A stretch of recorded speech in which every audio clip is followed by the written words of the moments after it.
Me. Neither one of us remember to turn that switch back, do we? How the Grinch Stole Christmas. Those little Grinchy eyes, huh?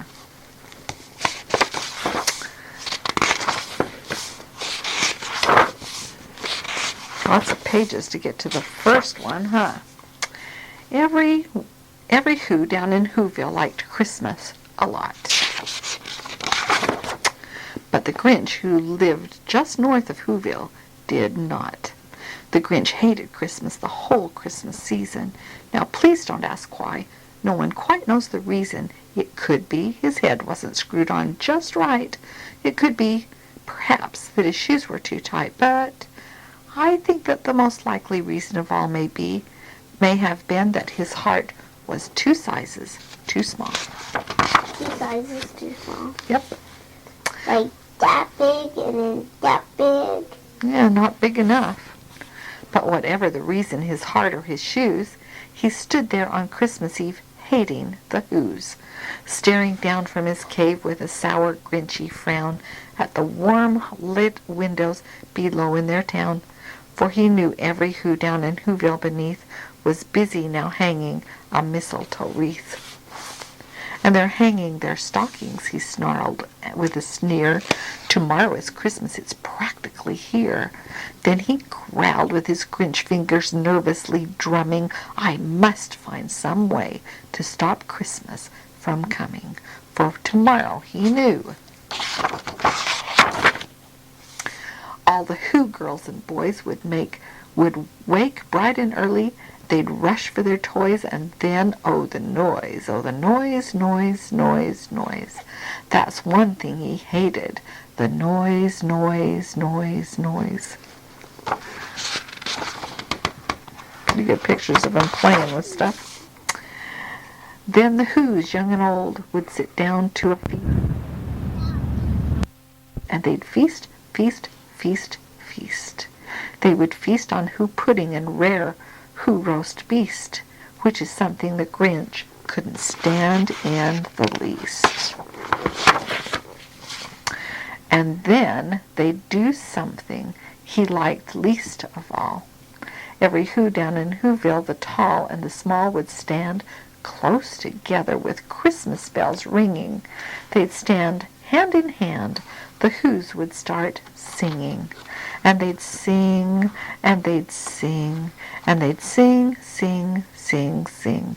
And the more the Grinch thought of this Who Christmas song, this Who Christmas sing, the more the Grinch thought, I must stop the whole thing. Why, for 53 years I've put up with it. Now I must stop this Christmas from coming. But how? Yeah. And then he got an idea. An awful idea. The Grinch got a wonderful, awful idea. I know just what to do, the Grinch laughed in his throat, and he made a quick Santa Claus hat and a coat, and he chuckled and clucked that, what a great Grinchy trick. With this coat and this hat, I'll look just like Saint Nick. No way, brother. He doesn't look like Saint Nick. All I need is a reindeer, the Grinch looked around, but since reindeer are scarce, there was none to be found. Did that stop old Grinch? No, the Grinch simply said, if I can't find a reindeer, I'll make one instead. So he called his dog Max. Then he took some red thread and he tied a big horn to the top of his head. I always feel sorry for Max when I see that picture. Then he loaded some bags and some old empty sacks on the ramshackle sleigh, and he hitched up old Max. Then the Grinch said, giddy up, and the sleigh started down toward the homes where the Whos lay a snooze in their town. All their windows were dark. Quiet snow filled the air. All the Whos were a-dream in sweet dreams without care. When he came to the first little house in the square, this is stop number 1, the old Grinchy Claus hissed, and he climbed to the roof, empty bags in his fist.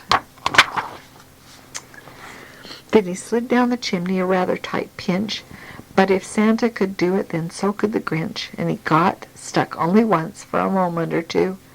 Then he stuck out his head at the fireplace flue, where the little Who stockings all hung in a row. These stockings, he grinned, are the first things to go. Stole their stockings. Then he slithered and slunk with a smile most unpleasant around the whole room, and he took every present. Pop guns and bicycles, roller skates, drums, checkerboards, tricycles, popcorns, and plums, and he stuffed them in bags. Then the Grinch very nimbly stuffed all the bags, one by one, up the chimbley. Then he slank to the icebox, and he took the Who's feast. He took the Who pudding, he took the roast beast. He cleaned out that icebox as quick as a flash. Why, that Grinch even took their last can of Who hash. Then he stuffed all the food up the chimney with glee, and now, grinned the Grinch, I will stuff up the tree. And the Grinch grabbed the tree, and he started to shove when he heard the small sound like the coo of a dove, and he turned around fast, and he saw a small Who, little Cindy Lou Who was not more than 2. The Grinch had been caught by this tiny Who daughter, who got out of bed for a cup of cold water. She stared at the Grinch and said, Santa Claus, why are you taking our Christmas tree? Why? But you know that old Grinch was so smart and so slick, he thought up a lie, and he thought it up quick. Why, my sweet little tot, the fake Santa Claus said, there's a light on this tree that won't light on one side. Oh, the Santa Claus lied. There's a light on this tree that won't light on one side. So I'm taking it home to my workshop, my dear. I'll fix it up there, and I'll bring it back here. And his fib fooled the child. Then he patted her head, and he got her a drink and sent her to bed.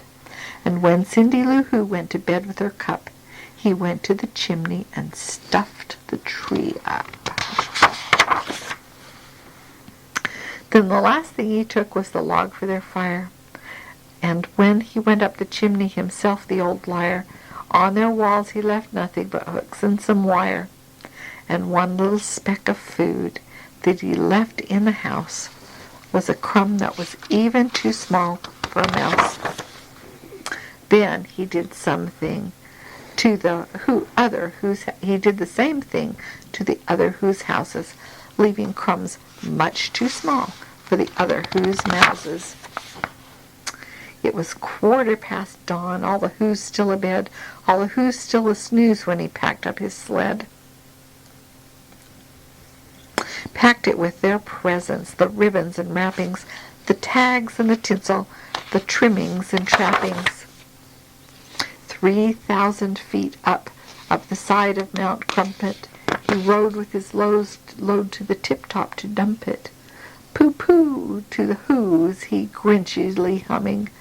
They're finding it out now that no Christmas is coming. They're just waking up. I know just what they'll do. Their mouths will hang open a minute or two, and then the Who's down in Whoville will all cry, boo-hoo.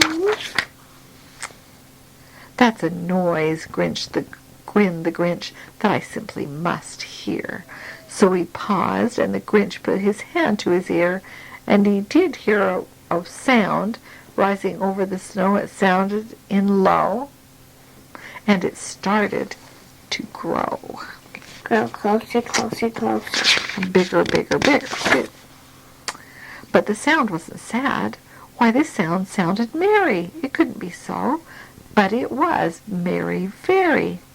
He stared down in Whoville. The Grinch popped his eyes. Then he shook, and what he saw was a shocking surprise. Come on, page. There we go. Every Who down in Whoville, the tall and the small, was singing without any presents at all. He hadn't stopped Christmas from coming. It came. Somehow or other it came just the same. And the Grinch, with his Grinch feet ice cold in the snow, stood puzzling and puzzling. How could it be so? It came without ribbons, it came without tags, it came without packages, boxes, or bags. And then the Grinch thought of something he hadn't before. Maybe Christmas, he thought, doesn't come from a store. Maybe Christmas, perhaps, means a little bit more.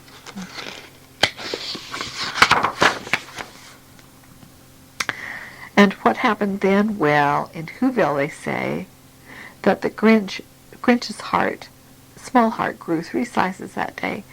And the minute his heart didn't feel quite so right, he whizzed with his load through the bright morning light, and he brought back the toys and the food for the feast, and he himself, the Grinch, carved the roast beast. Pretty nice of him, huh? Yep, I guess he's a nice Grinch now. I guess once he got his heart back, huh? Yeah. The presents are halfway there. Yeah. I don't think Santa Claus has that much toys on his sled. He's pretty magic, don't you think?